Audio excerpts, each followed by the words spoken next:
In the quiet town of Lanuvium, situated just a few miles southeast of Rome, the year 17 or 20, marked the birth of a girl who would one day become infamous throughout the Roman Empire.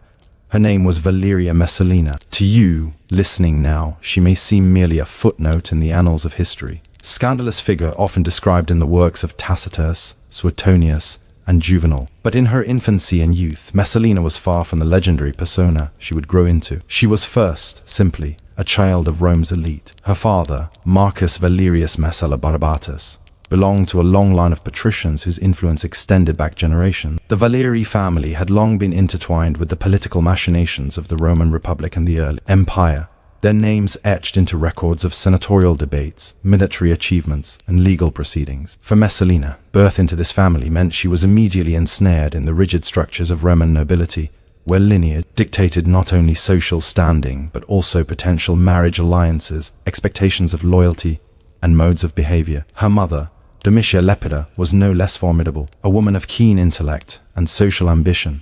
Lepida's influence was subtle but pervasive. She ensured that Messalina's early upbringing was shaped by both traditional Roman education and the cultivation of social grace. In the homes of the Roman elite, girls like Messalina were educated not in the same way as boys, whose lessons often revolved around rhetoric, law, and military strategy, but rather in literature, music, domestic management, and the arts of persuasion. These were not merely ornamental skills. They were critical tools for survival and advancement within the imperial court. Messalina's education would have included reading Latin and Greek texts, memorizing poetry, and learning the nuances of etiquette that allowed women of her class to navigate the treacherous waters of political life.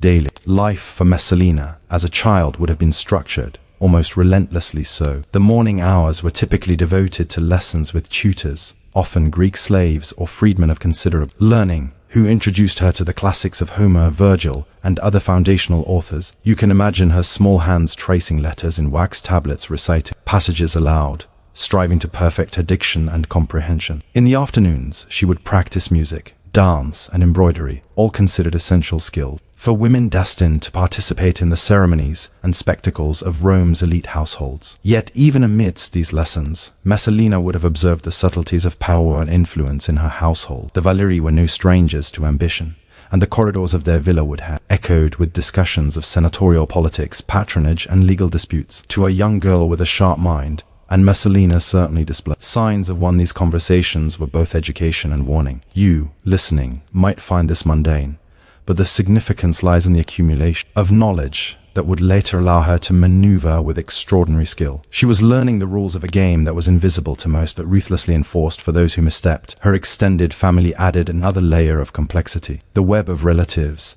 aunts, uncles, and cousins, each with their own ambitions and grudges, was the first exposure Messalina had to intrigue. While playing with dolls and toys, she was also learning observation and strategy. By the time she was entering adolescence, she had likely witnessed arguments over inheritance, subtle slights during family gatherings, and the careful negotiation of favors and obligations. Each of these lessons, though unremarkable on the surface, contributed to the formation of a girl who would one day navigate the corridors of imperial power with a deft and sometimes dangerous hand. Despite the appearances of refinement and elegance, childhood for Messalina was not without challenges. The mortality rate among Roman children, even among the elite, was high. Disease, sudden fevers, and infections were ever-present threats. You might imagine the quiet anxiety of her mother, clutching her daughter through long nights, balancing the strict routines of education with the practicalities of survival. And Messalina herself, observing and absorbing the fears and strategies of her parents, would have begun to internalize the lessons of vigilance, self-preservation, and the delicate balance between visibility and discretion. By the age of 12 or 13, Messalina's family likely began preparing her for the alliances that would define her future. In the Roman elite, girls of her age were already being considered for marriage, often arranged to secure political or financial advantage. You might picture Messalina, poised yet perceptive, learning to present herself in a way that would appeal not just to her family, but to the broader network of senators and equestrians whose favor could elevate her household. Every conversation, every subtle display of virtue or charm was part of a broader education in influence and survival. A slow, painstaking process that few outside her circle would recognize as formative. It is easy to dismiss these early years as uneventful, yet for Messalina, they were critical. The ordinary, repetitive details of her childhood lessons in literature, embroidery, social etiquette, and the quiet observation of adult interactions laid the groundwork for her later actions. You, listening now, may find it dull, the mundane fabric of daily life that shaped an imperial figure. But within the routines were the seeds of ambition, cunning, and the capacity to navigate Rome's most treacherous environments. By the late 20s CE, Messalina had grown into a young woman whose appearance, intelligence, and social awareness made her a valuable player in the ever-shifting landscape of Roman aristocracy. Yet, at this moment, she was still a girl under the strict guidance of her mother and tutors, not yet a figure of scandal or legend. And here lies a subtle tension.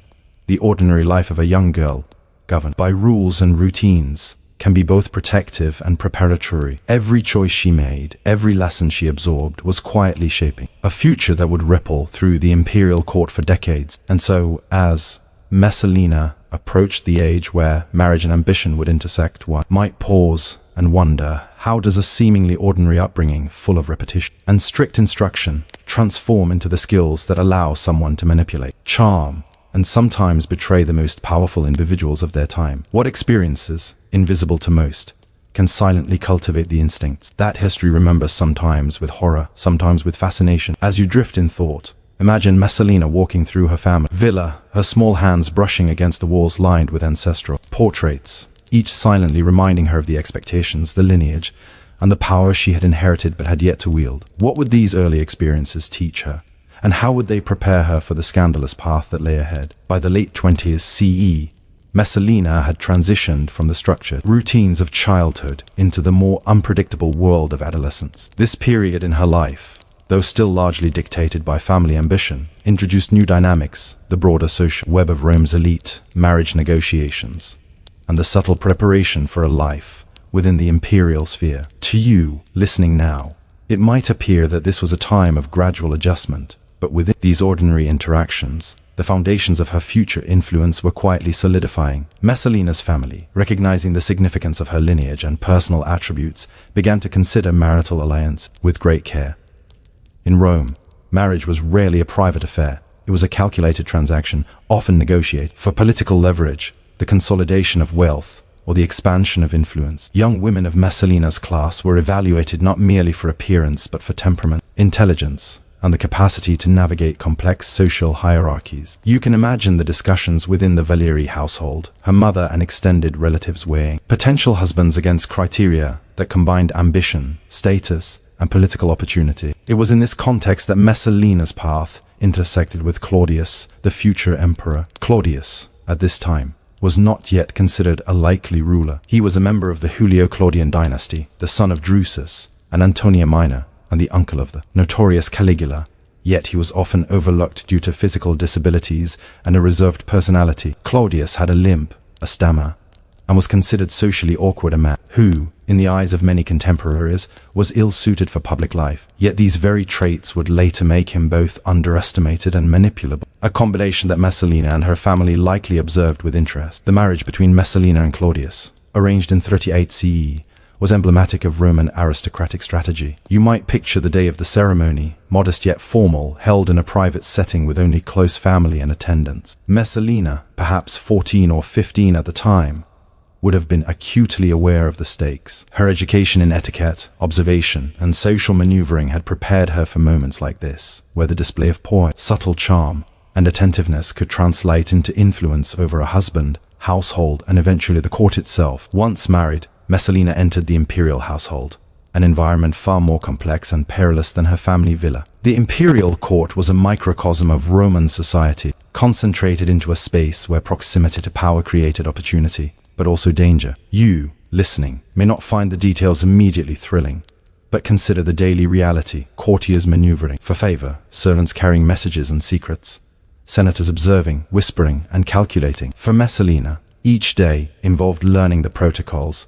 understanding the motivations of those around her, and positioning herself within the subtle hierarchies that determined influence and survival. In these early years of married life, Messalina's role was both ceremonial and strategic. As the wife of a potential heir and eventually emperor, she was expected to embody virtue, maintain the household's dignity, and participate in public and private functions that reflected her husband's status. She would accompany Claudius to banquets, religious ceremonies, and public games, observing the responses of senators, equestrians, and freedmen alike. Even the smallest gestures, how she carried herself, how she spoke, how she responded to praise or insult, were scrutinized and remembered. Every nod, smile, or moment of decorum became part of her growing influence. Yet life in the imperial household was not merely ceremonial.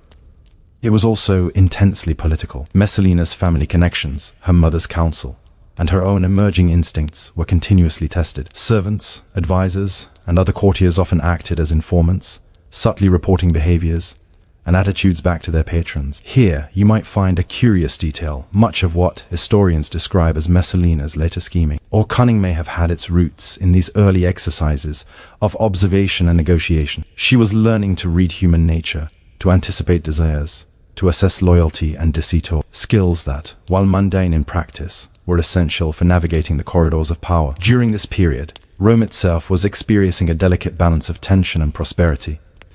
Early years of Claudius' life had been marked by relative stability, but the shadow of the Julio-Claudian family's reputation loomed large. The memory of Augustus' consolidation of power, Tiberius' suspicion and reclusion, and Caligula's excesses formed a backdrop against which every action in the court was measured. You, listening quietly, might imagine how a young Messalina would internalize these lessons, that appearances could be deceiving, that favor could be fleeting, and that influence required both patience and boldness. Even more mundane aspects of daily life, meal preparations, clothing choices, supervision of servants, and the management of household finances were instructive. Messalina would have learned, for instance, how the quality of a feast reflected upon the family, how alliances could be signaled through seating arrangements, and how minor slights or oversights could ripple into political consequences. These details, seemingly dull to the modern observer, were in fact crucial for someone who would later wield extraordinary social and political power. By her late teens, Messalina's presence in the imperial household became increasingly prominent. Scholars note that she displayed a combination of beauty, intelligence, and assertiveness that set her apart from other women in the court. Her ability to navigate formal rituals, anticipate her husband's inclinations, interact effectively with influential figures gradually expanded her authority. To you, listening now, it may seem subtle and unremarkable after all. How interesting can the careful execution of social etiquette be? Yet in the context of Roman power, these skills could determine life or death, the rise or fall of fortunes, and the shaping of imperial decisions. Still, despite her growing prominence, Messalina's life at this stage remained tethered to the ordinary routines of courtly existence. She experienced the boredom of long ceremonies, the monotony of lessons in rhetoric or philosophy, and the frustration of waiting for events that might never unfold. Yet within these routines, her mind was active, observing, calculating, and refining the instincts that would later define her. You might reflect on this, how ordinary repetition, the quiet accumulation of seemingly trivial knowledge, can prepare someone for extraordinary consequences. It is also during this time that hints of Messalina's later reputation for boldness and audacity may have first appeared. Contemporary sources suggest a girl attentive to her own desires and to the leverage she could gain from others' weaknesses. In the constrained world of adolescent life within the court, these tendencies may have manifested as small acts of influence, subtle manipulations of servants, strategic displays of charm, or careful alliances with other young women of the household. Each of these small experiments in power, though minor in isolation, contributed to the formation of a figure capable of commanding attention, swaying decisions, and eventually reshaping the dynamics of the imperial court itself. As Messalina matured, her ambitions remained largely invisible to the public eye. She was a daughter, a wife, a participant in rituals, and a student of human behavior. Yet the skills she honed in this ordinary, repetitive, and sometimes tedious environment, the ability to observe, calculate, and anticipate, were quietly building toward a future that would shock Rome. And so, as you imagine her navigating these corridors, attending the endless ceremonies, and listening to whispered conversations, you might wonder, how does a life constrained by routine, etiquette, and expectation give rise to someone capable of audacious acts that shape history? How do the small, unremarkable decisions of youth accumulate into strategies that will eventually define an entire empire's perception of scandal and ambition? The lessons of Messalina's early courtly life were now converging. Her education, family, guidance, and personal observations had provided her with a subtle yet formidable toolkit. And as Rome edged closer to a new phase in its imperial leadership, the young woman who had mastered the invisible rules of influence, patience, and performance was preparing to step into a world where these skills would be tested as never before. Yet even as her influence grew within the household, the larger stakes power struggles, public scrutiny, and the unpredictable ambitions of men and women around her remained beyond her immediate control. The question lingered, even within her own mind perhaps: when opportunity arrives, how will she wield it? Will the skills cultivated in the ordinary life of youth suffice to navigate the extraordinary complexities of Rome's imperial court? As Messalina moved from late adolescence into early adulthood, her presence in the imperial household became more pronounced. By the early 42nd CE, Claudius had ascended to the throne somewhat unexpectedly, following the assassination of Caligula in 41 CE. You, listening now, might find the timing of this transition fascinating in its mundanity. An emperor murdered in a palace corridor, senators whispering in the halls, and a previously overlooked man thrust into supreme power. For Messalina, this sudden shift transformed her life from one of careful preparation and observation into one where opportunity, influence, and risk intertwined in ways she could scarcely have imagined. The day Claudius assumed power was not marked by grand proclamations in the streets or explosive political theater, at least not initially. Much of Rome's reaction was subdued, a mixture of relief, caution, and curiosity. For Messalina, the event was profoundly significant. The ordinary routines she had learned, how to present herself, how to navigate ceremonial obligations, how to observe and influence, now had immediate consequences. The skills she honed in quiet repetition were about to be tested in the most consequential arena imaginable, the imperial court of Rome itself. Messalina quickly assumed her role as empress, a position that combined ceremonial obligation, social influence, and, crucially, political visibility. You might imagine her first appearances in public,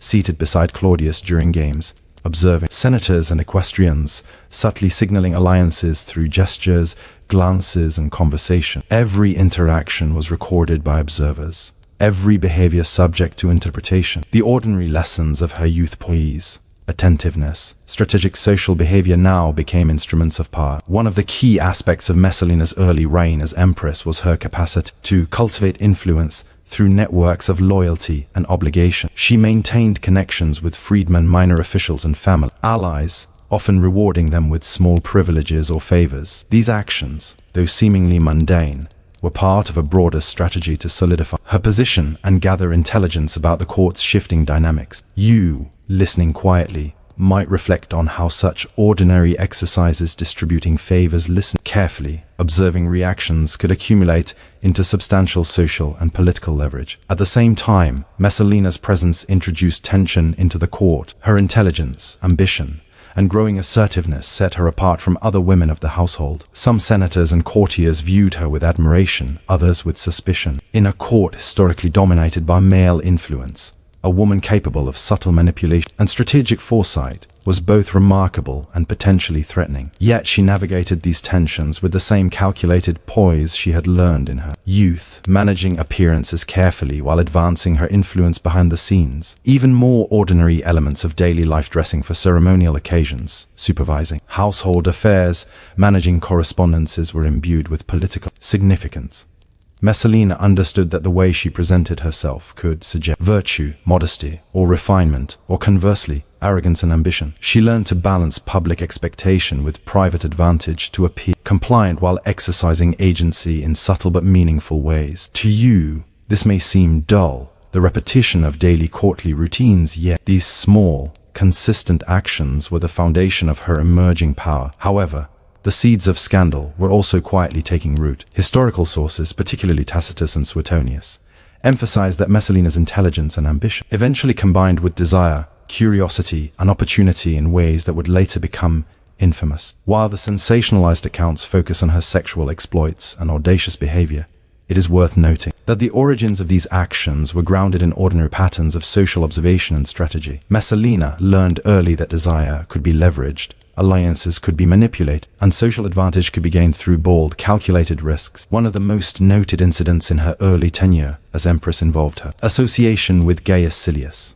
a young senator of promise and ambition. Historical records suggest that Messalina engaged in a relationship with Silius that was both personal and strategic. To you, listening now, It may seem sensational, a young empress pursuing a liaison within the corridors of power. Yet consider the ordinary mechanisms at play. Messalina had observed Silius' ambition, his vulnerabilities, and the ways his position could intersect with her own. She acted not merely from desire, but from the habitual strategies she had cultivated: observation, influence, subtle risk-taking, and the leveraging of human relationships. These events culminated in a tension that would define the next stage of her life. Messalina's boldness, once limited to social navigation and household management, now extended into overt, high-stakes manipulation.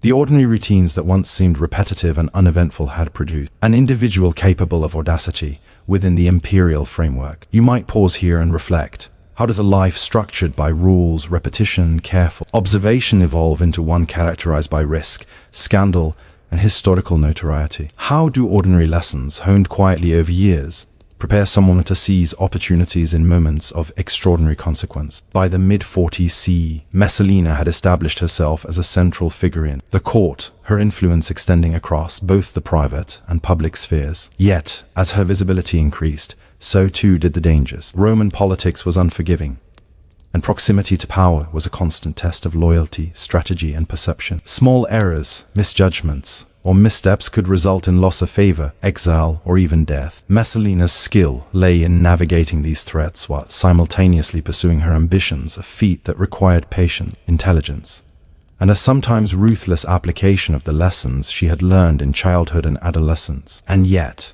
for all her emerging power, Messalina's story remained unresolved. The ordinary routines of her early life, the lessons of observation, social skill, and strategy had brought her to the threshold of audacious acts that would shock Rome. You, listening, might wonder, how far will these carefully cultivated skills carry her? Will ambition lead to triumph? Or will the same qualities that allow her to navigate the courts become the instruments of her downfall? The answer, history tells, would unfold in ways that were as scandalous as they were instructive, revealing the intricate, often mundane mechanisms that allow individuals to rise and fall in the world's most visible arenas of power. As you let these thoughts settle, imagine Messalina walking through the corridor of the imperial palace, her eyes taking in the ordinary details: the arrangement of attendants, the positioning of senators, the placement of ceremonial objects, each a tool, a clue, or a potential leverage point. Here, in the quiet observation of mundane reality, lies the essence of her influence, a subtle mechanism that would eventually make her one of the most infamous figures of Rome's imperial court. And so, with her skills honed, her ambitions awakened, and the empire before her, the question lingered: what are the consequences when ordinary preparation intersects with extraordinary opportunity? In the halls of Rome's imperial palace, a young empress named Messalina was quietly observing the rhythms of power. The transition from daughter and wife to empress was not sudden in terms of skill, but it was dramatic in terms of responsibility, visibility, and consequence. You, listening now, might imagine the palace as a place of grandeur and ceremony, but beneath the polished surfaces of marble floors and gilded columns, it was a hive of negotiation, subtle strategy, and perpetual vigilance. It was here that Messalina's true education and influence began, a training that would prepare her for both subtle manipulations and overt displays of power. Daily life in the imperial palace revolved around routines that might seem tedious: dawn prayers and sacrifices, formal audiences, meals carefully arranged to reflect status, and the endless procession of visitors seeking favor. For Messalina, each activity was an opportunity to observe, to learn, and to position herself advantageously. She noticed the way certain courtiers spoke to the emperor, how subtle gestures of deference or impatience could shift perceptions, and how even minor missteps could have far-reaching consequences. You might think these lessons mundane, but in the crucible of Roman power, repetition and careful observation were crucial. One of Messalina's earliest realizations was that influence in the palace rarely relied on overt authority. Women, even empresses, had limited official power. Their influence was often indirect, exercised through relationships, persuasion, and strategic action. Messalina learned to cultivate loyalty among attendants, allies among freedmen, and subtle respect or fear among courtiers. You can imagine her noting who whispered to whom, which senators lingered too long at banquets, or which household members were ambitious enough to become threats. Each observation added to her understanding of the intricate web that constituted the imperial court. Education and influence also included mastery over appearance, gesture, and comportment. Messalina's daily routines: dressing, styling her hair, arranging jewelry, and presenting herself at public ceremonies were not mere acts of vanity but deliberate exercises in self-presentation. A well-chosen garment could signal virtue, elegance, or authority. A measured smile or glance could communicate agreement or subtly encourage loyalty. To you, these details may appear trivial, yet in a court obsessed with perception, they were fundamental tools of power. Messalina also observed the power of information. Courtiers and officials often acted as conduits for news, gossip, and rumor, whether intentionally or inadvertently. By carefully listening and noting who knew what, Messalina could assess motivations, predict alliances, and identify weaknesses. You might imagine her seated quietly in a corner of the palace, attending a formal audience, while her mind catalogued subtle interactions, a fleeting glance, a hesitation in speech, or the omission of a minor detail. Over time, these observations allowed her to navigate the court with precision. Another crucial lesson was the management of relationships with men of power, particularly Claudius. While historical accounts often focus on her later affairs, in these early years, her attention to her husband's temperament and habits was part of a broader strategy of maintaining favor and influence. Claudius, despite his late authority as emperor, had a cautious, sometimes hesitant personality. Messalina learned to balance attentiveness with subtle independence, providing support while also cultivating her own channels of influence. You, listening now, might reflect on how this delicate dance, maintaining loyalty while exercising personal agency, is a pattern that can be observed through our political history, far beyond Rome itself. Her training in power extended beyond observation to action. Messalina would experiment with small manipulations, testing responses and outcomes. She might discreetly influence household decisions, subtly redirecting conversations or nudging outcomes in her favor. These actions were often imperceptible to casual observers, yet they reinforced her understanding of cause and effect in social dynamics. Each success, however minor, strengthened her confidence and sharpened her strategic instincts. The palace also provided a rigorous education in patience and timing. Opportunities for influence were rarely immediate. They required careful preparation, discretion, and endurance. Messalina learned to wait, to watch, and to act only when conditions were favorable. You might imagine the boredom inherent in these waits, the monotony of ceremonies, the repetition of ritual. But within this ordinary patience lay extraordinary lessons. Timing could determine whether an action enhanced reputation or provoked disaster, and Messalina's growing skill in this regard would later define her ability to maneuver within the imperial court. Even the seemingly mundane elements of palace life contributed to her training. Managing servants, supervising household chores, attending public games, and participating in religious rituals all provided opportunities to practice observation, judgment, and influence. Messalina learned, for instance, that small gestures of generosity or discretion could secure loyalty, while neglect or favoritism could provoke resentment. In the intricate social ecosystem of the palace, no detail was too small to be ignored. Her education in power was further reinforced by the study of history, philosophy, and literature. Messalina, like many women of her class, had been trained in Latin and Greek texts, but now she applied this knowledge to real-life strategy. She could draw lessons from the examples of previous empresses, noble women, and historical figures, comparing their successes and failures to her own circumstances. You might consider how quiet reflection on past events, reading, analyzing, and mentally rehearsing responses can become a subtle form of preparation for present challenges. By the time Messalina reached her early 20s, she had transformed from a young girl under her mother's supervision into a woman capable of subtle, deliberate, and strategic action. Her education in influence, shaped by observation, routine, social skill, and patience, had prepared her for a court where perception, rumor, and subtle negotiation mattered as much as formal authority. And yet, for all her skill, the court remained a precarious place. Every action carried risk, and every opportunity for advantage could backfire if misjudged. You, listening now, may reflect on the ordinariness of these lessons: long hours of observation, attention to minor details, careful management of relationships, and disciplined patience. Yet, it is precisely these mundane practices that distinguish individuals capable of extraordinary influence. Messalina's training in power was not the result of a single dramatic event, but the accumulation of countless small, deliberate actions repeated over years until instinctive. And so, as she prepared to step fully into the public eye, the question remains: how will the combination of observation, subtle manipulation, and carefully honed skill translate when ambition encounters opportunity? Will the empress, who mastered the ordinary mechanisms of influence, rise to secure her place in Rome's history, or will. The same strategies that brought her success eventually sow the seeds of scandal and misfortune. The palace, with all its routines, ceremonies, and invisible networks of power, had been her classroom, and as Messalina moved through its corridors, her eyes taking in every gesture,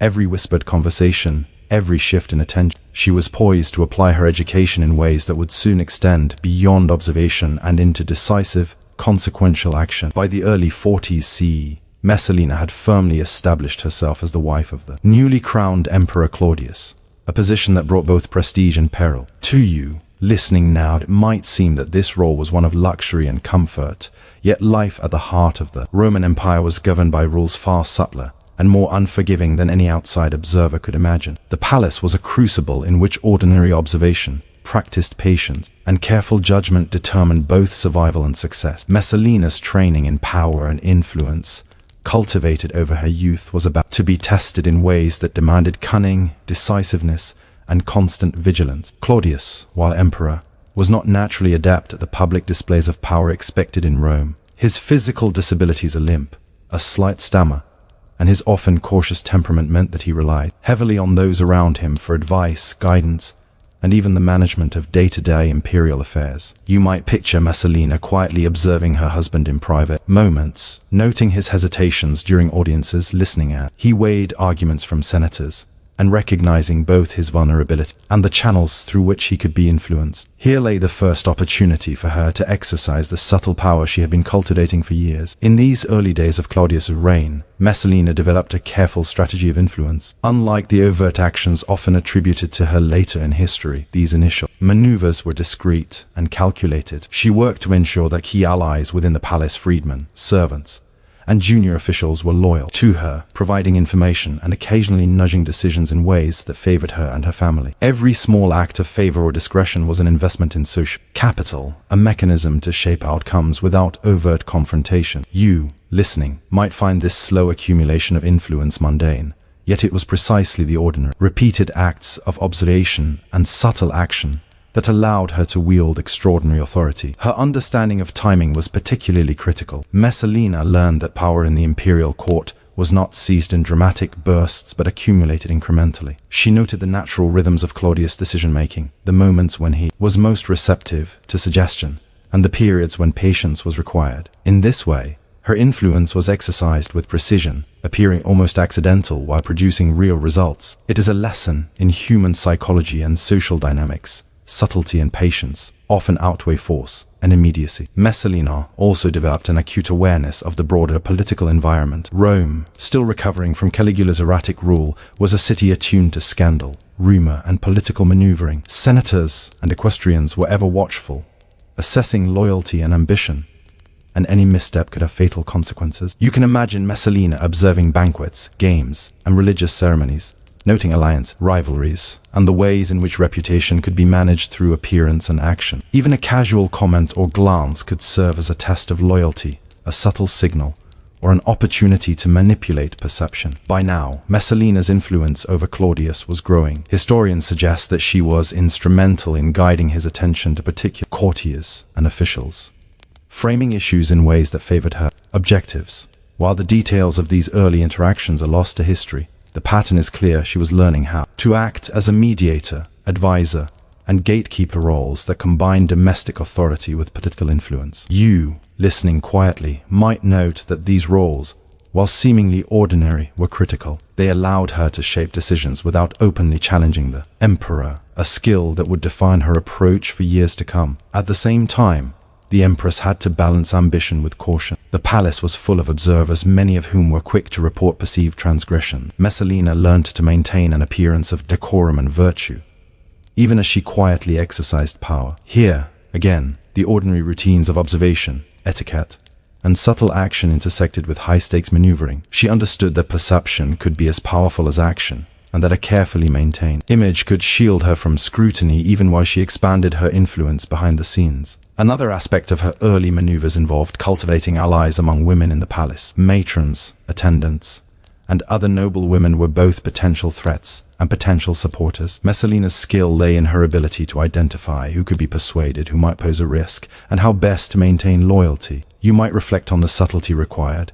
An encouraging word here, a discreet gift there, and the careful management of gossip and reputation, all ordinary actions imbued with extraordinary consequence in the context of courtly politics. The Empress also recognized that opportunity often arose from moments of vulnerability. Claudius' caution and deference to advisors left gaps that could be filled with subtle guidance. Messalina used these moments to direct attention, influence decision, and consolidate her position, often without overt confrontation. In essence, her power was exercised in shadows and margins, relying on anticipation, preparation, and psychological insight rather than brute force. Even as her confidence and skill grew, Messalina's environment remained unpredictable. The dynamics of the palace could shift with a single favor, rumor, or misstep. Courtiers jockeyed for influence, freedmen sought advantage, and senators probed for weakness. In this complex ecosystem, even ordinary miscalculations could be fatal. And yet, the cumulative effect of her training, the quiet lessons of childhood, adolescence, and early marriage allowed Messalina to navigate these risks with remarkable dexterity. By the mid-40s CE, Messalina's early maneuvers had positioned her as a central figure in the imperial household. Her skill lay not in overt displays of dominance, but in the accumulation of subtle influence,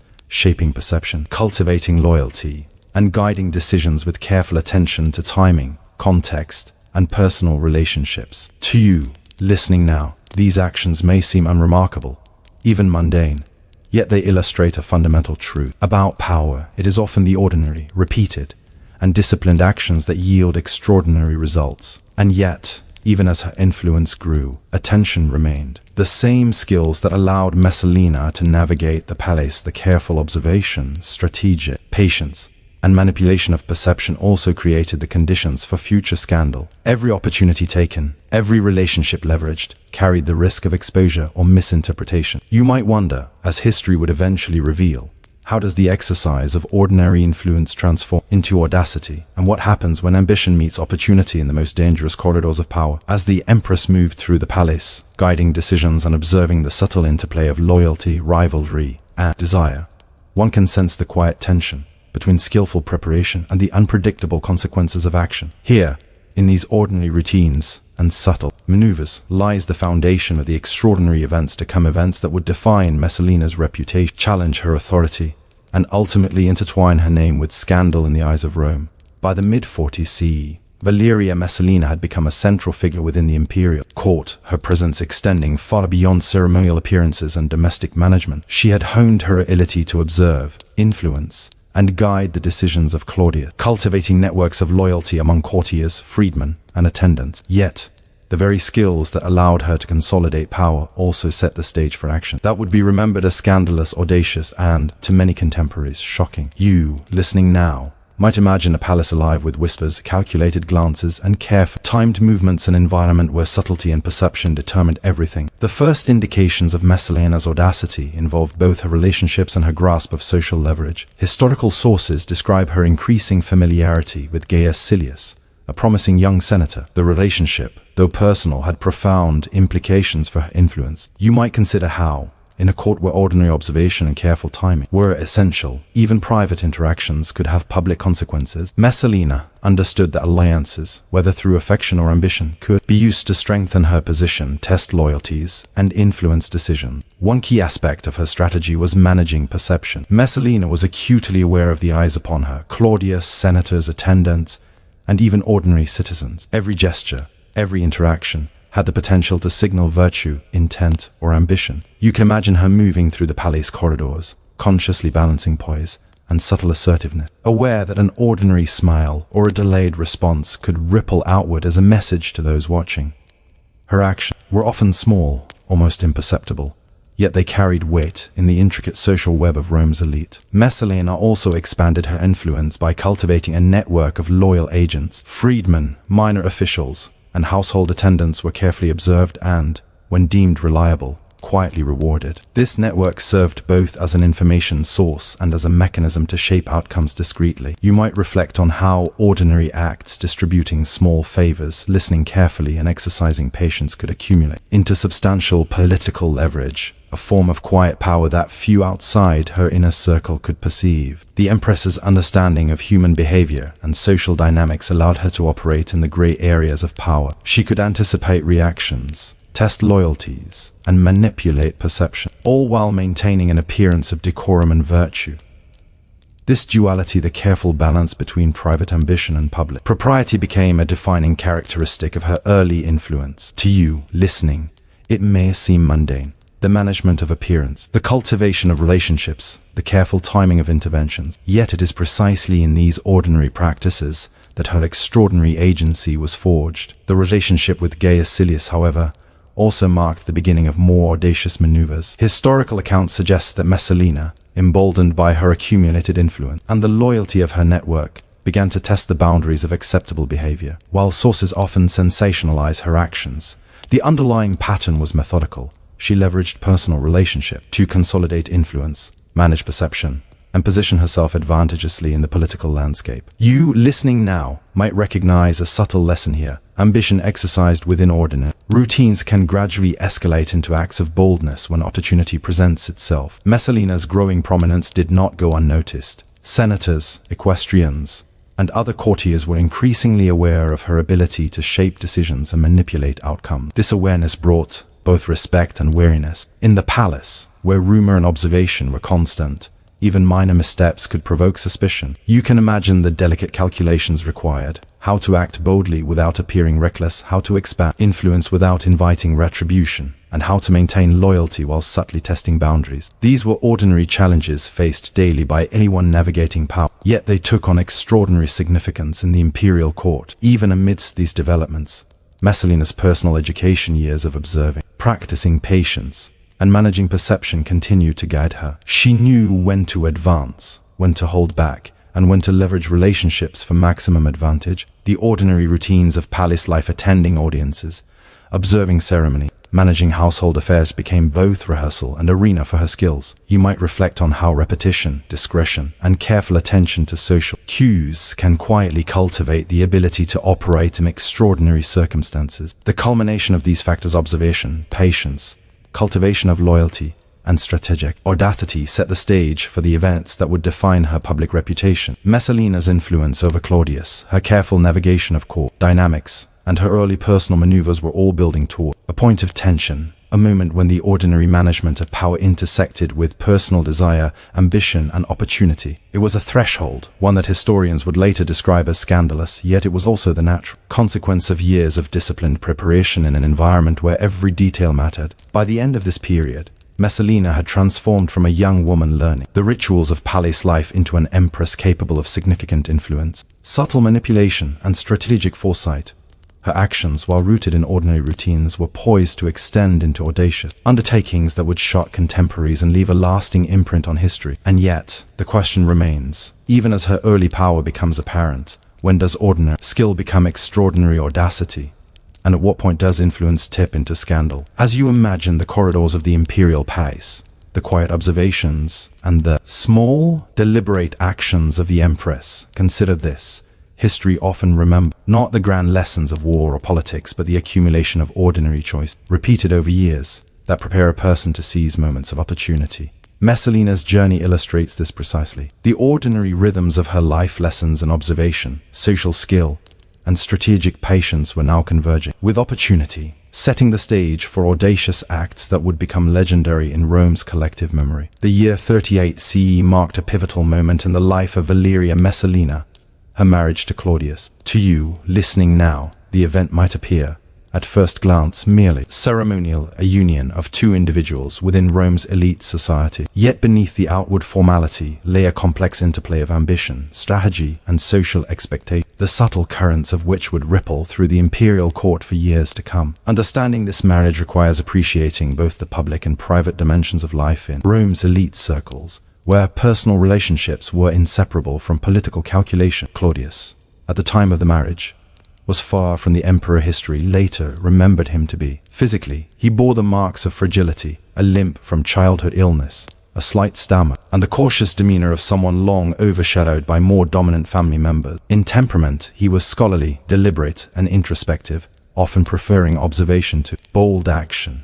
You might imagine a young Claudius seated in a villa study, quietly reading or conversing with tutors, unaware that his marriage would eventually place him at the center of imperial power. For Messalina, the union was both an opportunity and a carefully orchestrated arrangement. The Valeria and Claudius family both recognized the potential advantages of the match. Marriage in the Roman aristocracy was rarely a matter of personal preference. It was a transaction in which lineage, political connection, and social standing determined the terms. Messalina's family, having meticulously prepared her for life at court, saw in Claudius a chance to cement influence within the Julio-Claudian dynasty. You, listening, may find this mundane, a strategic marriage, rather than a romantic one, but it reflects the ordinary mechanisms of power in Rome, where alliances were often brokered through carefully negotiated unions. The ceremony itself, while relatively private by imperial standards, followed a series of rituals designed to formalize both the social and spiritual dimensions of the marriage. Messalina would have worn garments selected to reflect both her family's status and her own emerging prominence. Claudius,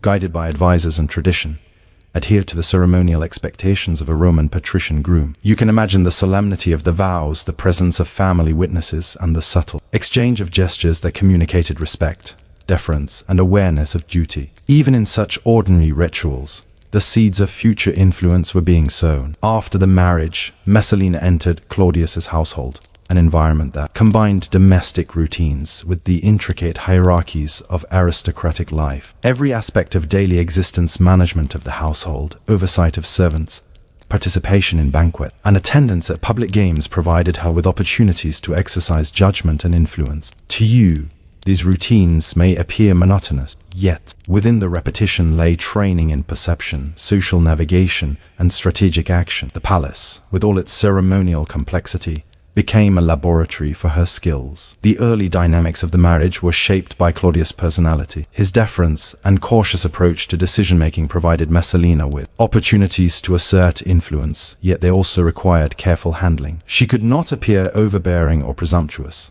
for the delicate balance of marital and social expectations demanded discretion. Here, you might reflect on how ordinary qualities, patience, timing, and attentiveness can become instruments of power when applied in environments governed by perception and hierarchy. Messalina's role extended beyond her husband's private life into the public sphere. As the wife of a patrician with potential imperial prospects, she participated in religious ceremonies, public feasts, and other civic rituals. These appearances were not merely performative, they communicated virtue, social competence, and alignment with Roman values. You can imagine her walking through the atrium of the palace, her movements measured, her gaze attentive, aware that every gesture was scrutinized and interpreted by those around her. Even ordinary actions carried political weight. In addition to public appearances, Messalina cultivated influence within the household through management of attendance and supervision of domestic operations. Her ability to balance authority with discretion allowed her to observe and shape the behavior of servants, minor officials,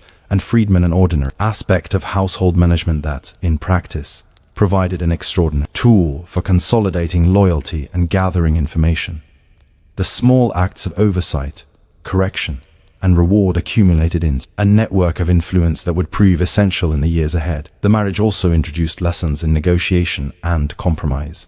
Claudius' temperament required patience and adaptability. Messalina needed to navigate both his intellectual curiosity and his social awkwardness. You, listening now, might find this ordinary, but consider its implications. A woman, educated in observation, patience, and strategic behavior, was learning how to guide the decisions of a man whose authority would soon shape an empire. Every conversation, every suggestion, every carefully phrased remark was an exercise in influence, a rehearsal for the greater challenges to come. Even within the relative stability of the marriage, there existed subtle tensions. Roman households were rife with ambition, envy, and competition, and Messalina's growing assertiveness had the potential to attract both admiration and suspicion. She learned to balance the pursuit of advantage with the maintenance of decorum, ensuring that her influence expanded without provoking overt resentment. You might imagine her weighing every action, listening for the softest whispers, and noting every glance, a practice seemingly mundane, yet one that laid the groundwork for her later audacious behavior. By the late 30s CE,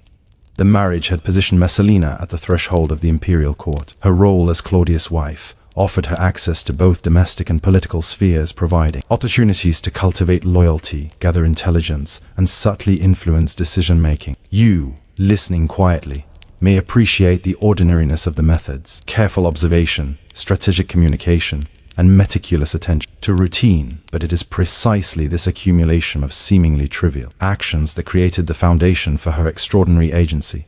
And yet, the marriage also introduced uncertainty. Claudius, while intelligent and cautious, was inexperienced in navigating the full demands of imperial authority. Messalina, equally capable, was learning to balance ambition with discretion, influence with perception, and desire with strategy. The ordinary lessons of household management, public appearance, and personal observation were now being tested in a broader, more consequential arena. As you imagine, the early days of their marriage, the measured conversation, the ceremonial appearances, the quiet management of household and courtly affairs. You might reflect on this. How do ordinary skills and careful observation prepare someone to navigate the extraordinary pressures of power? And in a marriage arranged for advantage rather than affection, how does the interplay of personal ambition and social expectation shape the course of history? The union of Messalina and Claudius was more than a marriage. It was the convergence of preparation, opportunity, and potential. What began in routine ceremony and domestic management would, in time, transform into a relationship with profound implications for the Roman Empire, for scandal,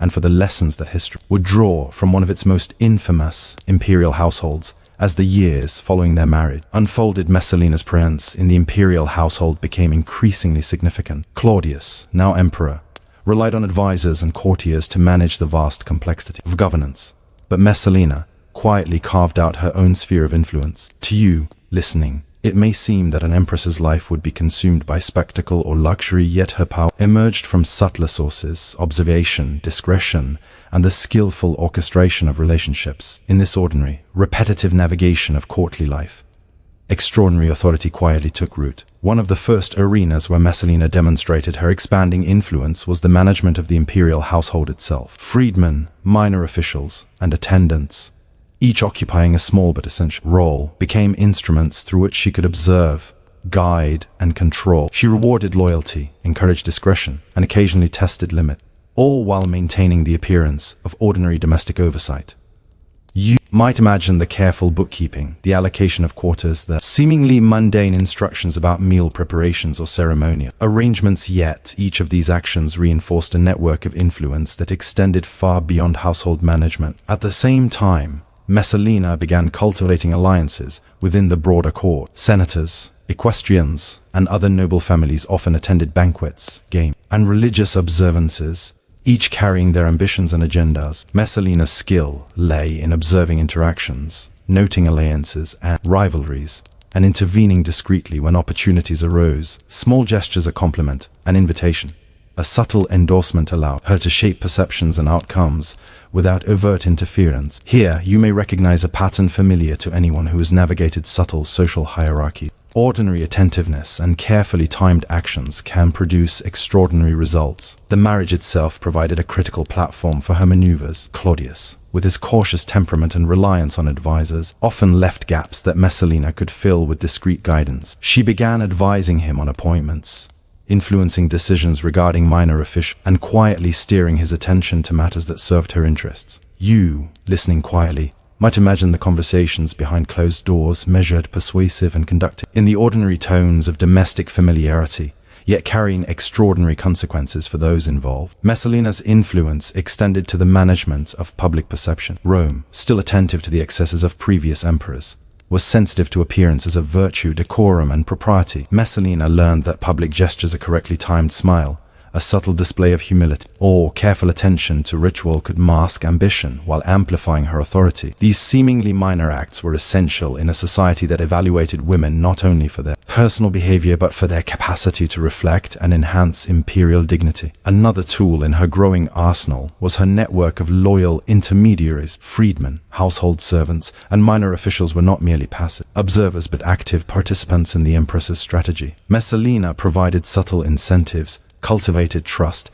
and occasionally deployed threats or manipulation to ensure compliance. You might imagine the quiet communication, the shared understanding of favor and obligation, and the delicate balance required to maintain loyalty without overt coercion. In these ordinary, everyday interactions lay the foundation of political power. The empress also displayed an early aptitude for leveraging opportunity when circumstances shifted unexpectedly. Claudius' cautious nature sometimes allowed her to act first, subtly shaping the course of events before advisors could intervene. You, listening, may consider how ordinary skills, careful observation, patience, and the capacity to act decisively can converge to create moments of extraordinary influence. These early maneuvers were the precursors to more audacious strategies that would later define her legacy. At the same time, the palace environment remained unpredictable. Ambition, envy, and competition were constants. Minor errors could lead to suspicion or misjudgment. Messalina learned to maintain an equilibrium, balancing assertiveness with decorum and influence with caution. Each day presented opportunities and risks,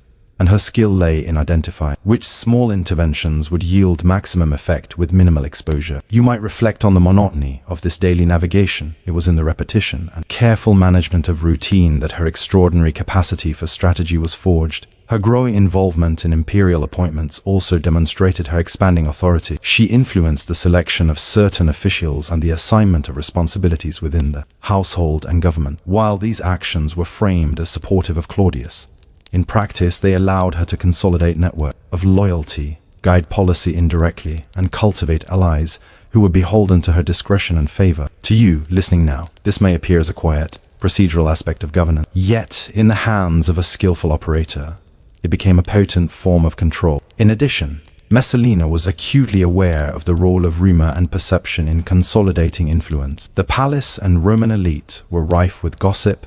Misstatements or misinterpretations could spread quickly. She learned to anticipate how her actions would be interpreted, adjusting behavior to cultivate favorable impressions while managing potential criticism. Even ordinary activities, banquets, religious observances, or public appearances were opportunity to refine her image, subtly signaling virtue, intelligence, and authority. The early 40s CE also brought the first hints of behavior that would later be remembered as audacious or scandalous. While historical accounts often exaggerate, there is evidence that Messalina began experimenting with personal and political alliances to extend her influence beyond traditional boundaries. These actions were cautious and measured, testing the limits of perception and opportunity. You, listening, may find the ordinary roots of these maneuvers instructive.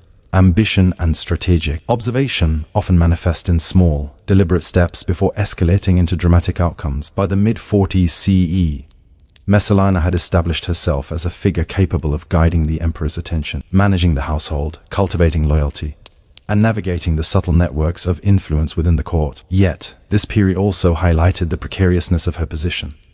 Every action, no matter how small, carried potential risk. A misjudged gesture, a misinterpreted comment, or a mismanaged alliance could trigger suspicion or retaliation. You might reflect on the delicate balance she maintained. Ordinary diligence repeated over time prepared her for extraordinary opportunity while shielding her from immediate peril. The stage was set for the next phase of her life. Ordinary observation, social skill, and strategic patience had accumulated into real power. But as opportunity and desire began to intersect, the calculated routines of daily palace life would give way to audacious acts, public scandal, and decisions with lasting consequences for Rome. And so, listening now, you might consider, how does ordinary preparation in an environment of routine, patience, and observation create the conditions for extraordinary influence? How might the very skills that secure advantage also carry the seeds of risk and exposure? In these quiet, careful maneuvers, the empress honed her ability to shape outcome, anticipate reactions, and act decisively when the stakes were high. The palace, with all its ceremonial repetition, whispering corridors, and mundane responsibilities, had been her training ground. The ordinary had become extraordinary, preparing her for the audacity that would later define her life and immortalize her in Roman history. By the mid-40s CE, Valeria Messalina had fully transitioned from a carefully trained emperor in waiting to a figure whose influence pervaded nearly every corner of the imperial court. Her marriage to Claudius had provided both access and opportunity, and the careful accumulation of ordinary skills, observation, patience, strategic alliances, and the cultivation of perception had matured into substantial authority. To you, listening quietly, it may seem that this transformation happened in a single moment, yet it was the result of years of mundane, repeated exercises in influence. And now, the consequences of her preparation were beginning to manifest in ways that would captivate and scandalize Rome. One of the first markers of her ascendant power was the subtle management of Claudius himself. Though emperor, he was often hesitant, deferring to advisors and relying on her counsel for both domestic and political matters. Messalina, understanding the contours of his temperament, provided guidance with a mix of deference and quiet insistence, steering decisions in directions that reinforced her authority and rewarded loyalty within her networks. You might picture these private conversations, ordinary exchanges framed by domestic familiarity, yet with extraordinary consequences for the administration of the empire. Her influence extended beyond the private sphere into public ceremonies and appearances. Messalina's ability to navigate ritual, spectacle, and social expectation allowed her to shape perception both within the palace and among Rome's elite. A well-timed gesture, a strategically placed compliment, or a carefully observed pause could communicate subtle signals of loyalty, approval, or disfavor. These ordinary techniques of social navigation were the instruments of extraordinary control. You, listening now, might reflect on the skill required to manage influence on such a scale where every action, however small, was magnified by observation and rumor. It was also during this period that Messalina began experimenting with alliances that pushed the boundaries of acceptable behavior.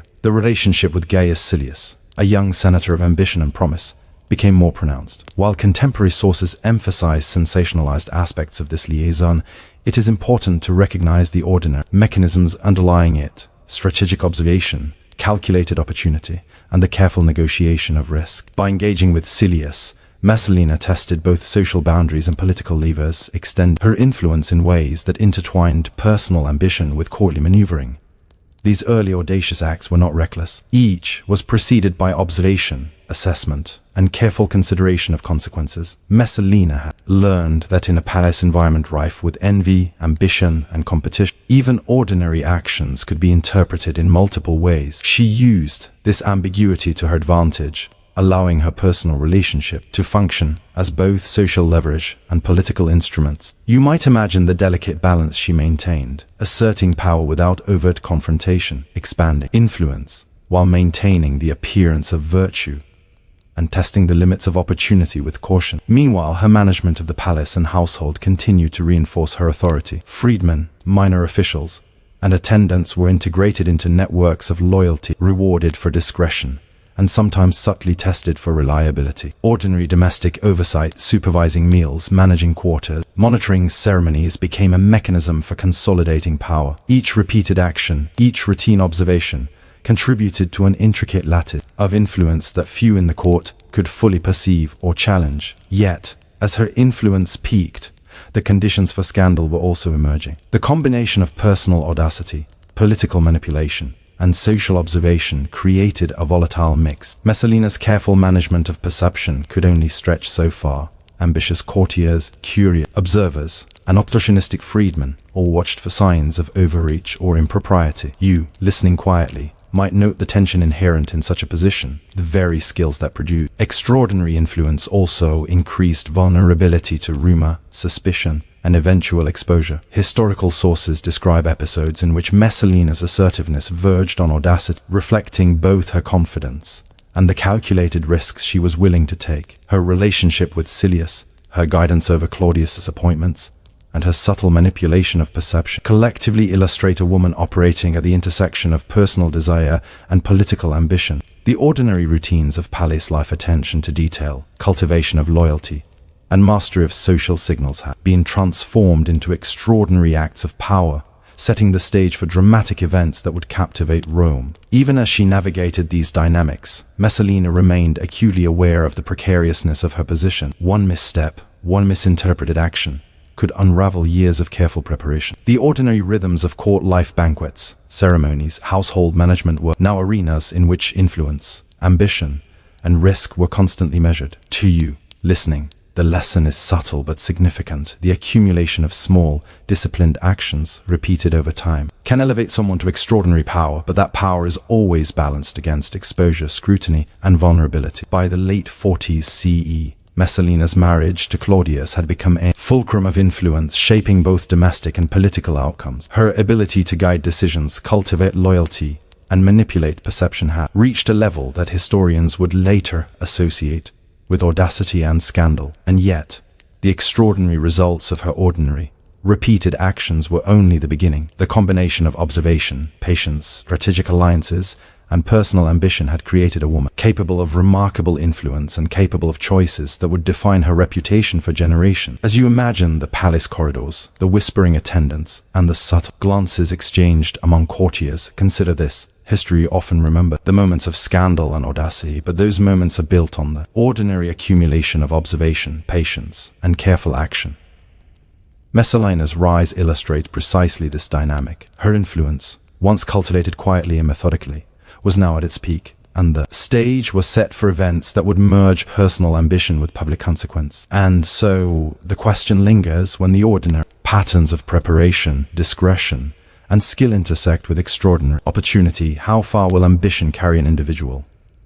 For Messalina, the answer would soon become a story of audacity, scandal, and the precarious intersection of personal desire and imperial power, an enduring lesson in the ways that ordinary preparation can produce extraordinary, and sometimes perilous, outcomes. In the imperial palace, the life of an empress was a continuous negotiation between appearance and reality. For Valeria Messalina, this balancing act was not merely ceremonial, it was essential to survival and influence. To you, listening now, it may seem that public display and private maneuvering are separate spheres, but in Rome, especially within the Julio-Claudian court, they were inseparable. Every gesture, every conversation, and even the slightest shift in expression could ripple through networks of power, affecting perception, loyalty, and ambition. The ordinary rhythms of daily life, attending banquets, overseeing household duties, participating in religious rituals, were in fact instruments of influence, and Messalina learned to wield them with precision. The public face of Messalina was meticulously cultivated. In ceremonies, games, and official appearances, she embodied virtue, elegance, and the dignity expected of an empress. Attire was carefully chosen not only for aesthetic appeal but to communicate messages of lineage, status, and propriety. A draped tunic of a particular color, a subtle choice of jewelry, or the way she arranged her hair could signal refinement, virtue, or subtle authority. To you, listening, these details may seem minor, yet in a court obsessed with optics and social hierarchy, they were critical tools of power. Participation in public rituals provided another avenue for influence. Religious ceremonies, sacrifices, and civic celebrations were opportunities to demonstrate piety, align with traditional values, and reinforce social norms. Messalina's presence at these events was not merely ornamental, it was a calculated affirmation of her role in both the spiritual and civic life of Rome. Each public appearance was an exercise in shaping perception, a subtle reinforcement of authority that complemented the private exertion of influence behind palace doors. Behind the public persona, however, was a private sphere where ambition, strategy, and personal relationships converged. Messalina's private life allowed her to exercise power in ways that were less visible but no less consequential. Management of the imperial household, oversight of attendants and freedmen, and quiet manipulation of courtly relationships enabled her to build networks of loyalty and gather critical information. To you, listening, this interplay between private management and public performance may seem ordinary, but it was precisely the repetition and consistency of these actions that created extraordinary influence. One of the key skills Messalina developed in this context was the ability to anticipate perception. Every action, even those undertaken in private, could eventually become visible to Claudius, the court, or Rome itself. She learned to predict how gestures, words, and choices would be interpreted, adjusting behavior to maintain authority while minimizing risk. This constant calibration between action and perception was ordinary in practice, measuring words, observing reactions, noting patterns, but the results were profound. It allowed her to navigate the court with subtlety, preserving influence while extending reach. Messalina's private sphere also included relationships with key figures within the palace. Freedmen, minor officials, attendants, and occasionally senators were cultivated as loyal intermediaries. Ordinary acts of reward, encouragement, or correction were leveraged to ensure fidelity, convey messages, and influence outcomes. You might imagine her quietly managing these relationships, listening for whispers, observing hesitation or enthusiasm, and adjusting tactics with subtlety. The repetition of these ordinary management tasks produced extraordinary results, reinforcing her power in both visible and invisible ways. Another dimension of her dual existence involved managing Claudius' perception of events and individuals. His cautious, sometimes hesitant nature meant that he often relied on her judgment. Messalina acted as both advisor and filter, shaping which matters reached him, which voices were amplified, and which decisions were guided by her subtle hand. You, listening, may reflect on the ordinary techniques of influence here: quiet persuasion, selective presentation of information, and careful timing. Yet applied consistently, these techniques allowed her to exercise control over imperial decisions without overt confrontation. The public and private spheres also intersected in matters of appearance and rumor. Messalina understood that perception among courtiers and the public could be as powerful as actual authority. By maintaining a persona of decorum, piety, and attentiveness, she masked the scope of her private influence. This duality allowed her to act boldly in private, while avoiding the immediate consequences that overt audacity might provoke. You might consider how ordinary self-discipline, attention to detail, and strategic patience became the foundation for extraordinary power. Even the most mundane aspects of palace life, the organization of meals, management of quarters, oversight of ceremonies, were imbued with significance. Each action reinforced loyalty, revealed character, and communicated intention. Messalina's skill lay in perceiving the ordinary as extraordinary, recognizing that repetition, observation, and subtle intervention could shape outcomes far beyond what casual observers might realize. The palace, with all its routines, had become both her classroom and her stage. By mastering the interplay between public performance and private influence, Messalina positioned herself as a central figure in the Roman court. Her ordinary practices, observation, patience, careful management,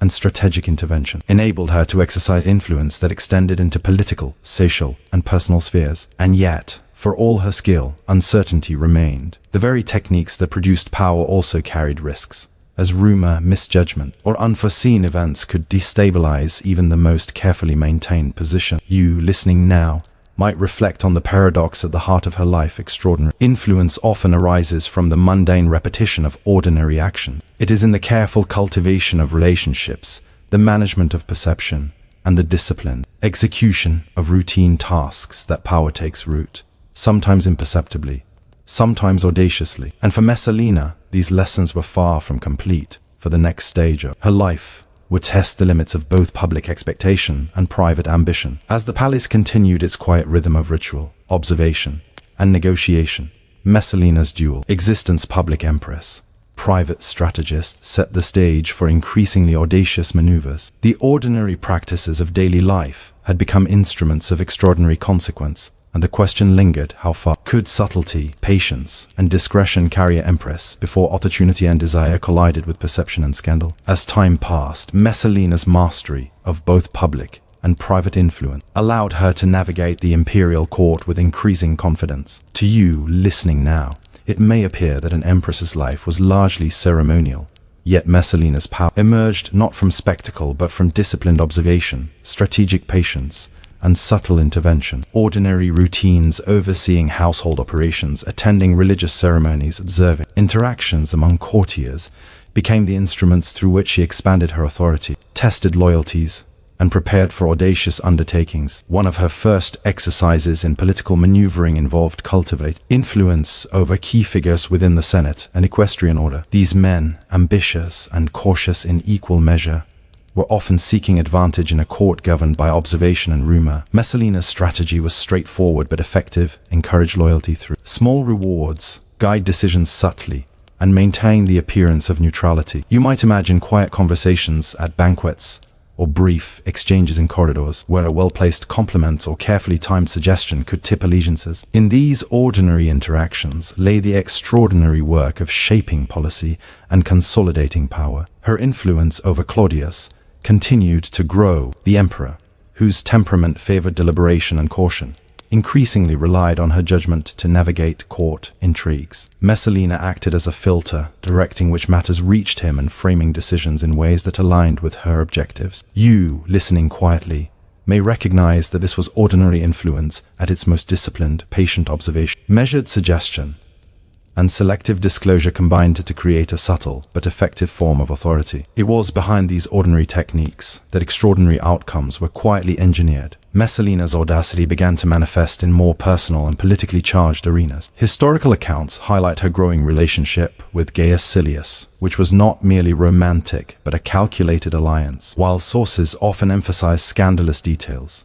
the broader context reveals a methodical use of personal connection to extend influence. She tested boundaries, gauged reactions, and strategically leveraged the relationship to consolidate support and signal ambition. You might reflect on how ordinary skills, timing, observation, and social insight can transform personal relationships into instruments of political strategy.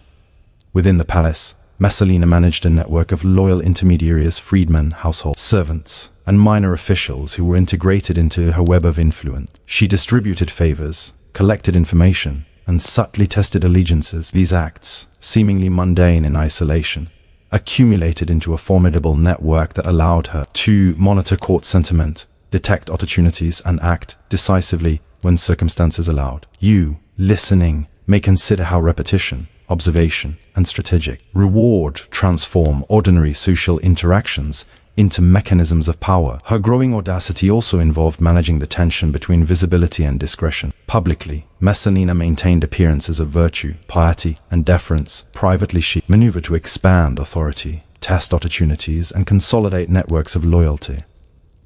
This duality required constant vigilance. Even minor missteps could become the subject of rumor or political attack. You can imagine the subtle calculations, a pause here, a word omitted there, or a gesture timed to signal deference while asserting control. It was in these ordinary acts of attention and restraint that her extraordinary capacity for influence was exercised. Messalina's political maneuvers extended to appointments and court decisions. She guided the placement of officials, suggested promotions, and shaped the environment of the imperial household. Each decision was carefully considered: who would be loyal, who could be persuaded, and how outcomes would affect perception. To you, listening, these ordinary administrative actions may seem unremarkable, yet in the hands of a skilled strategist, they became powerful levers for control and influence.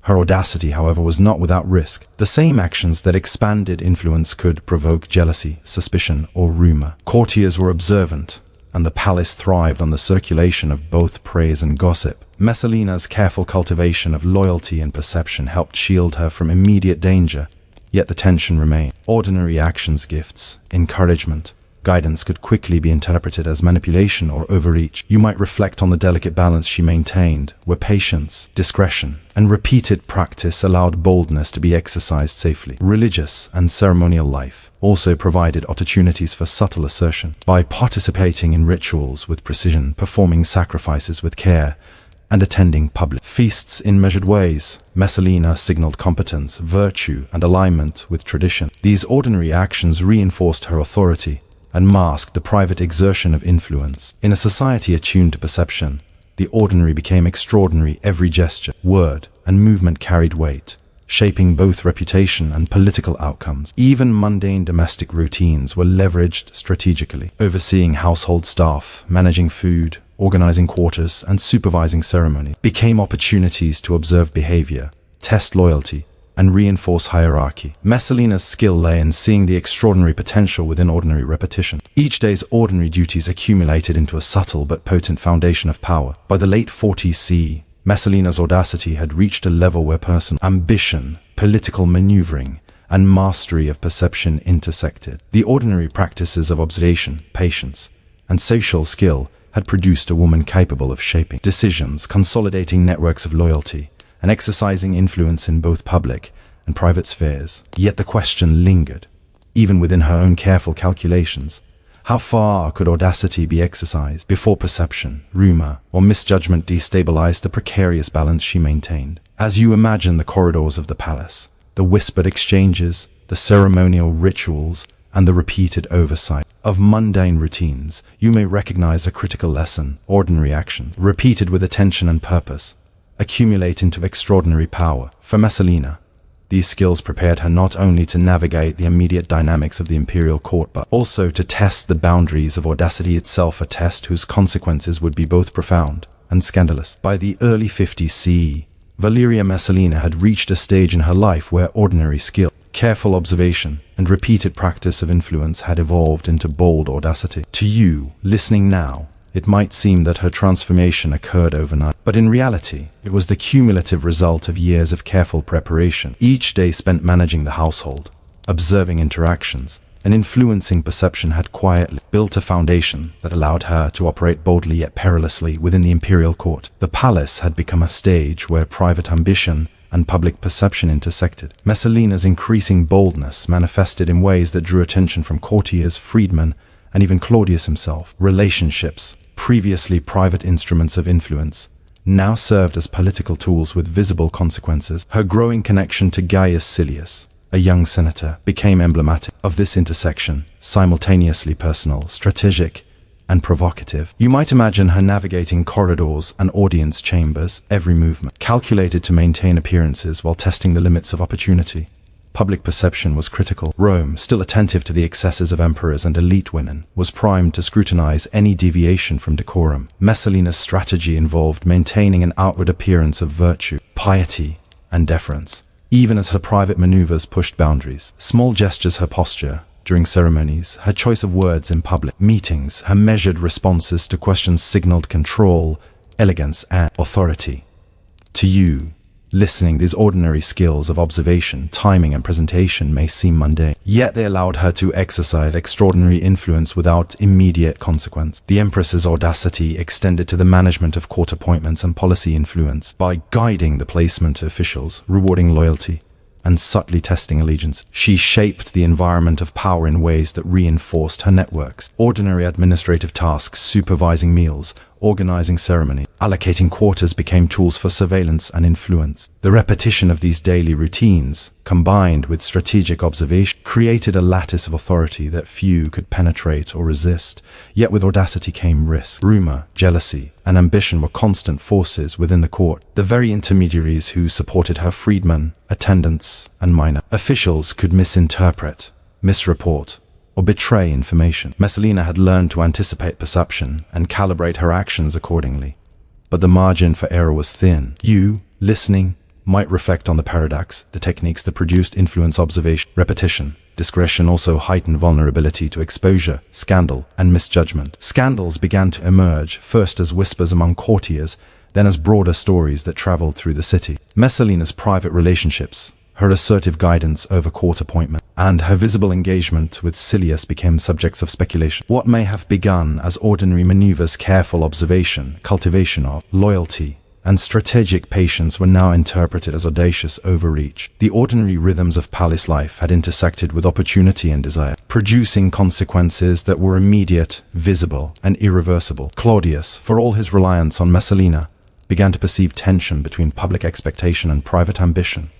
Historical accounts suggest moments of concern, hesitation, and even disbelief. The ordinary routines of governance, previously filtered and guided by Messalina, now collided with the visibility of her audacity. You might imagine the quiet uncertainty in the palace, courtiers watching, freedmen whispering, and an emperor caught between trust, admiration, and doubt. Messalina's ability to navigate these pressures relied on her dual mastery of perception and discretion. Even as rumors circulated, she maintained appearances of dignity, piety, and authority. Public ceremonies continued.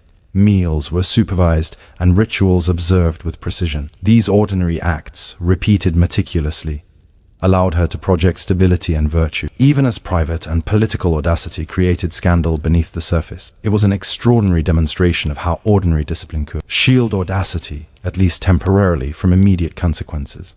And yet, the tension was unsustainable. The intersection of personal ambition, audacious maneuvers, and public perception inevitably produced points of exposure. Networks of loyalty could falter, intermediaries could misinterpret intention, and rumor could amplify the consequences of even minor acts. Messalina's rise illustrated a fundamental principle of power.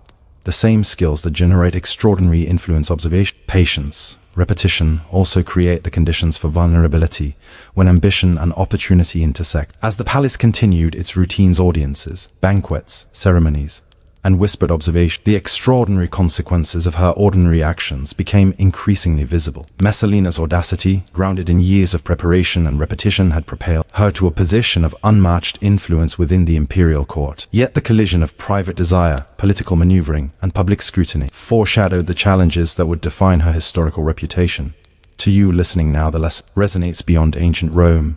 Influence, audacity, and ambition are cultivated through ordinary, repeat actions, careful observation, disciplined management of relationships, and subtle intervention. But every exercise of power carries risk, and the greater the audacity, the thinner the margin between mastery and exposure. Messalina's life at this stage demonstrates how ordinary skill transforms into extraordinary consequence, and how the balance of perception, patience, and daring shapes both private and public fate.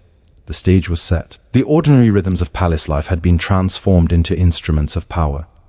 Rumor and perception loomed larger than ever, and in the shallows of the imperial corridors, the delicate equilibrium between influence and scandal teetered on the brink. For Messalina, the next phase of her life would test this balance as audacity met opportunity and personal ambition confronted the unforgiving scrutiny of Rome. In the intricate environment of Rome's imperial court, influence was not granted automatically with titles or proximity to the emperor. For Valeria Messalina, the acquisition and consolidation of authority depended on something far more subtle: the deliberate cultivation of networks and the careful management of patronage. To you, listening now, it may appear that power is inherent in rank, but in practice it was the invisible threads of loyalty, obligation, and information that determined who held sway. Messalina understood this principle with remarkable clarity, and she devoted herself to the ordinary, repetitive, yet indispensable work of building a lattice of influence. One of the primary components of her network was the household itself. Freedmen, attendants, and minor officials were not merely servants or employees. They were intermediaries, observers,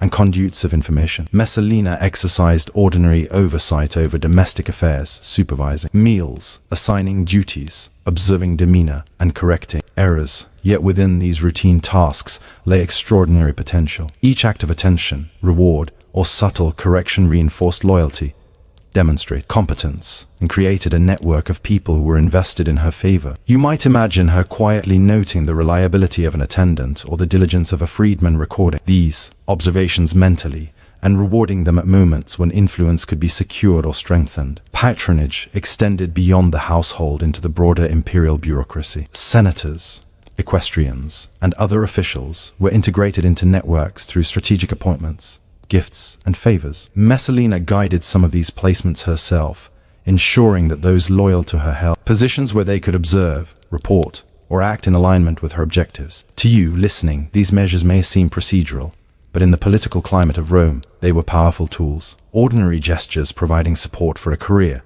recommending a position, or subtly endorsing a proposal accumulated into influence over decision-making, policy, and even the emperor's perception. Information was another critical component of Messalina's networks. Courtiers, household staff, and loyal officials served as her eyes and ears, providing insight into rivalries, ambitions, and alliances. This information allowed her to anticipate challenges, guide decisions, and intervene when necessary. You can imagine the quiet exchanges, the careful listening, the mental cataloging of observation. All ordinary acts that, repeated consistently, became a formidable intelligence apparatus. Each whispered report or casual observation was stored, analyzed, and used to shape both public and private maneuvering. Messalina's approach to loyalty was deliberate.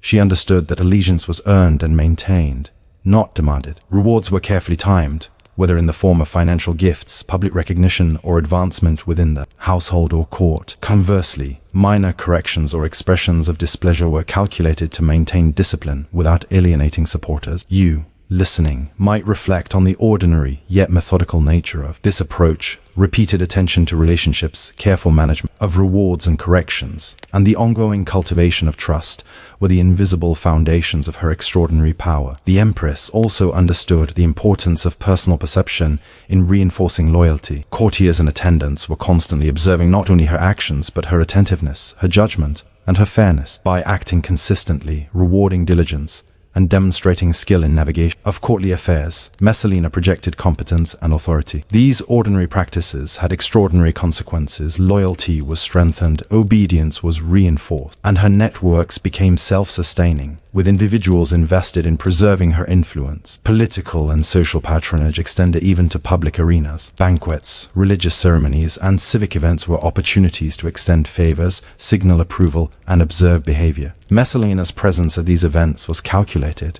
Gestures, greeting, and interactions were measured to reinforce networks and shape perception. You, listening now, may note that these were ordinary social practices, yet, in the context of Rome's elite, they functioned as instruments of power. A well-timed compliment, a discreet acknowledgement, or a subtle display of favor could tip allegiances, shift expectations, and consolidate authority.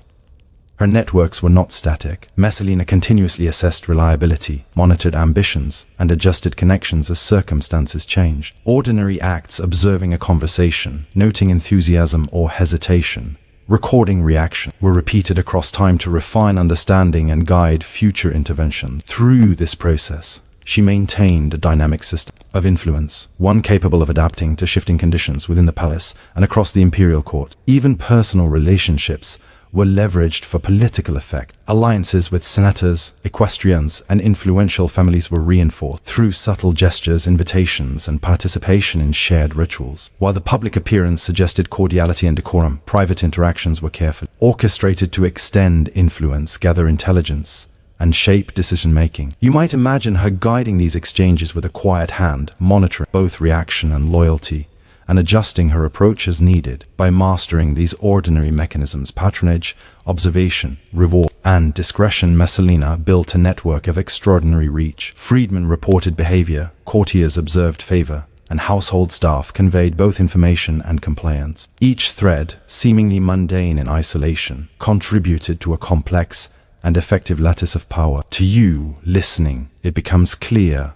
Ordinary, repeated acts of management and social skill are the hidden architecture behind extraordinary authority. Yet, for all its effectiveness, this network required careful maintenance. Loyalty could falter, rumors could circulate, and missteps could have cascading consequences. Messalina understood that influence was fragile, built on perception as much as action, and she devoted daily attention to preserving its integrity. Even minor lapses could create openings for rivals or undermine authority. Here, you might reflect on the ordinariness of her methods. Sustained diligence, careful observation, and repeated attention to relationships formed the basis for extraordinary outcomes. By the early 50s CE, Messalina's networks and patronage had solidified her position as a central figure in the imperial court. Her ordinary practices, attentive observation, strategic allocation of rewards, careful social calibration had created a system of influence that extended far beyond ceremonial authority. The combination of private management and public presence allowed her to act decisively, shape outcomes,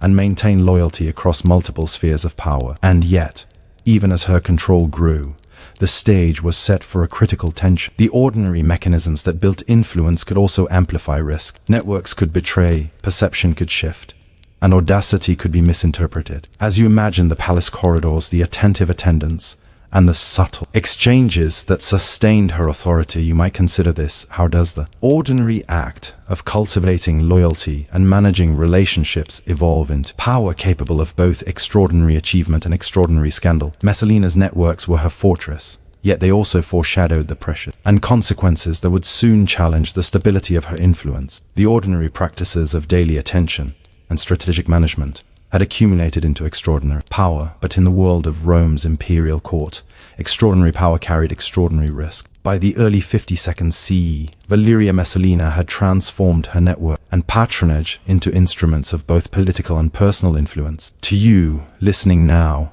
it may seem that such power is extraordinary, yet in practice it was grounded in ordinary, repeated actions, attentive observation, measured reward, and strategic engagement. Each day, each conversation, each minor decision was an opportunity to extend influence and consolidate loyalty. The subtle accumulation of these efforts allowed her to operate at the intersection of personal ambition and imperial authority. One of the ways Messalina leveraged her networks was by guiding imperial appointments. Officials and freedmen who demonstrated loyalty or skill could be elevated, while those whose allegiance was uncertain were sidelined or monitored. You might imagine her quietly noting behavior, gauging reliability, and nudging Claudius or other influential figures toward decisions that reinforced her objectives. Ordinary acts of attention, listening, observing, timing a suggestion were amplified by the political consequences of the appointments themselves. In this way, mundane oversight became a powerful tool for shaping both policy and perception. Her influence extended beyond appointments into the orchestration of alliances. Courtiers, equestrians,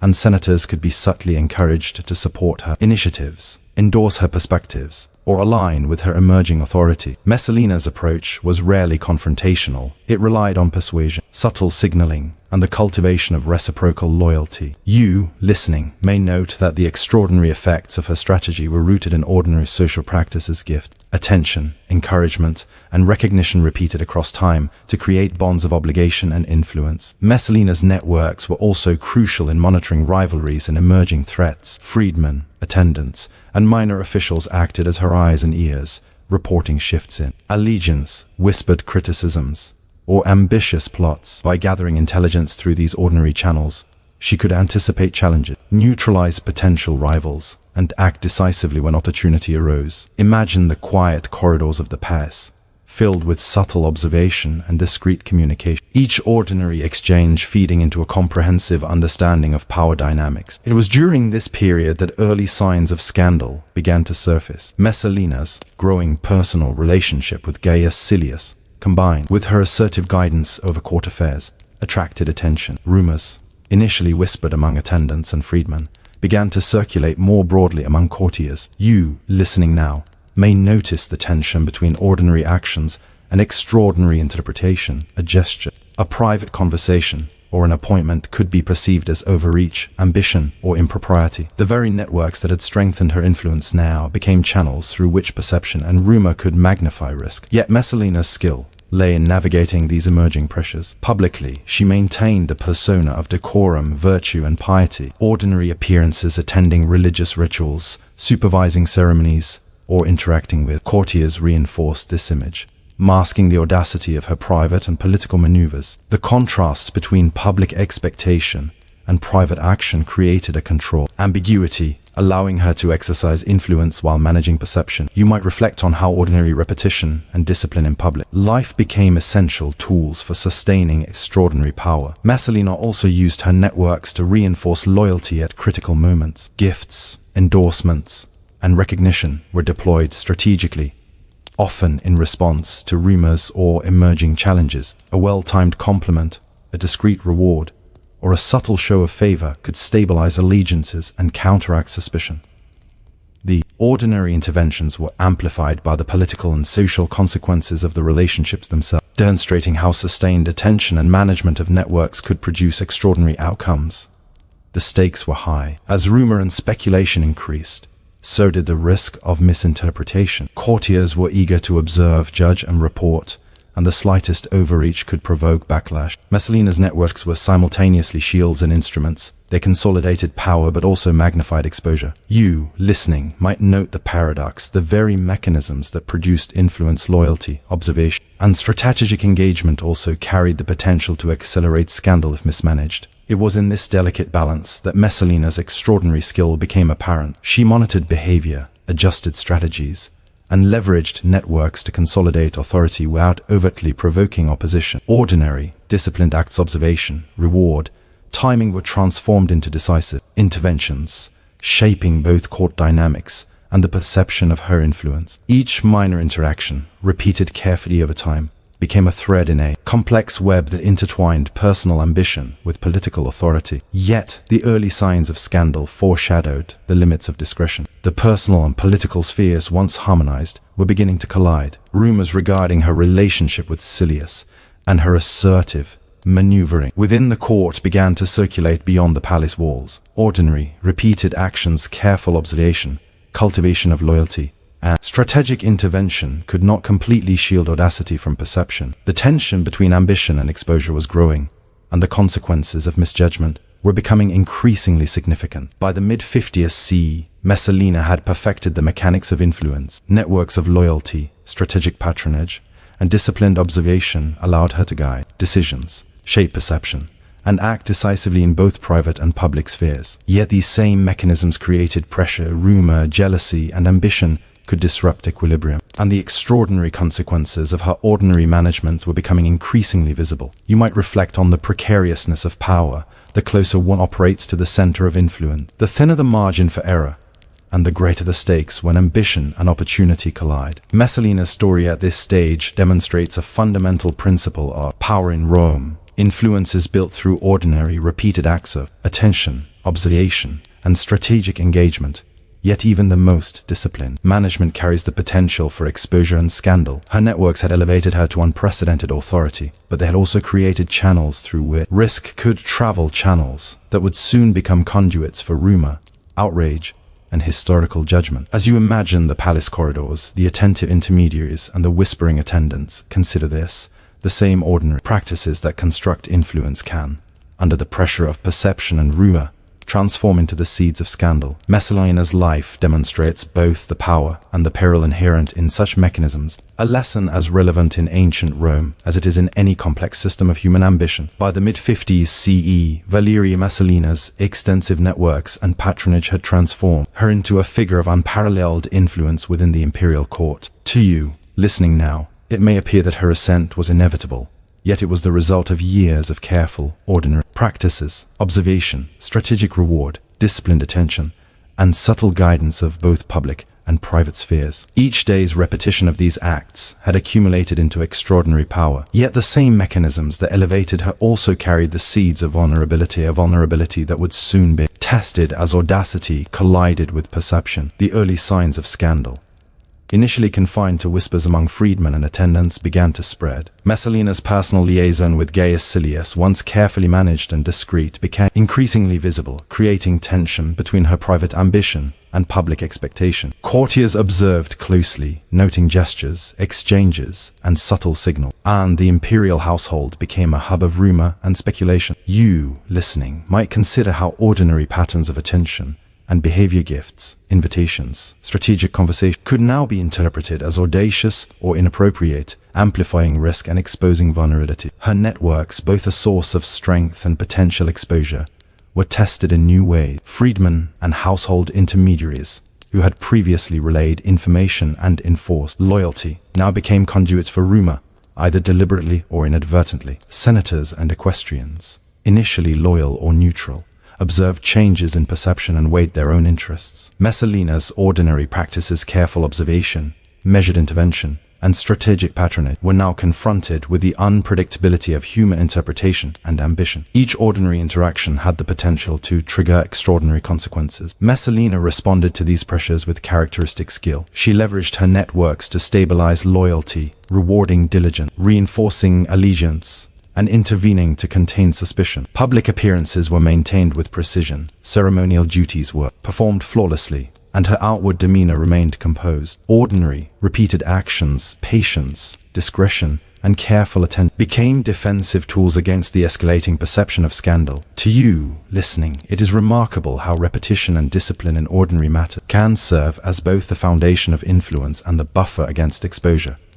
Yet, the collision of personal desire and public scrutiny created situations that even skill could not entirely manage. Rumors about her relationship with Silius reached influential figures, prompting questions about propriety, loyalty, and the boundaries of audacious behavior. The ordinary mechanisms of loyalty and observation, while effective in maintaining her influence, could not entirely prevent perception from shifting. Courtiers interpreted her audacity through the lens of morality, ambition, and fear, amplifying both the attention and potential consequences of her actions. The situation illustrates a fundamental principle of power. Networks and patronage are effective as long as perception remains favorable, but they are vulnerable when audacity exceeds expectation or societal norms. Messalina's ordinary practices, careful observation, measured rewards, and discipline, attention to relationships were both her strength and her exposure. The ordinary repetition of these practices had produced extraordinary influence, yet the extraordinary visibility of audacity introduced risk that could not be fully mitigated. Historical accounts emphasize the tension between private ambition and public perception. Messalina's audacity, exercised through personal relationships and strategic guidance of court affairs, had made her powerful. Yet the combination of visibility, rumor, and societal expectation meant that even minor misinterpretations could escalate rapidly. You, listening, may reflect on the delicate balance of influence. Extraordinary power is built upon ordinary skill, but even small deviations or misread signals can destabilize the entire structure. By this stage, the interplay between networks, patronage, and perception had reached a critical point. Messalina's extensive network remained largely loyal, yet the spread of rumor and the attentiveness of observers created a fragile equilibrium. Every gesture,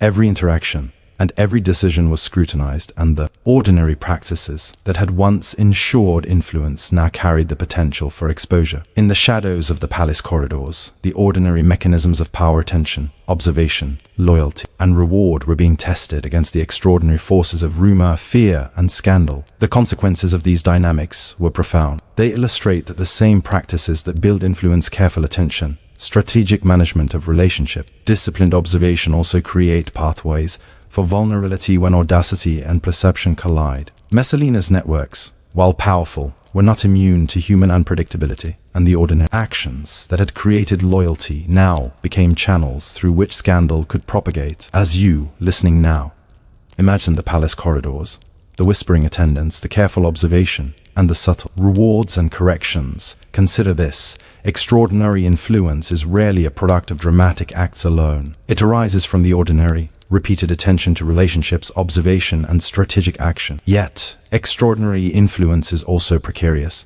because the same ordinary mechanism that sustain it can become conduits for risk, exposure, and scandal. Messalina's life at this juncture exemplifies this duality: power cultivated through ordinary practice, audacity exercised through careful networks, and the ever-present tension between influence and vulnerability. The stage was set for the next, decisive chapter of her life. Ordinary diligence had produced extraordinary power. Networks, loyalty, and strategic intervention had positioned her at the center of Rome's imperial court. And yet, as audacity, rumor, and perception converged, the fragility of even the most carefully constructed influence became apparent. In the ordinary practices of daily attention, observation, and relationship management, Messalina had achieved remarkable authority, but the extraordinary consequences of scandal were just beginning to unfold.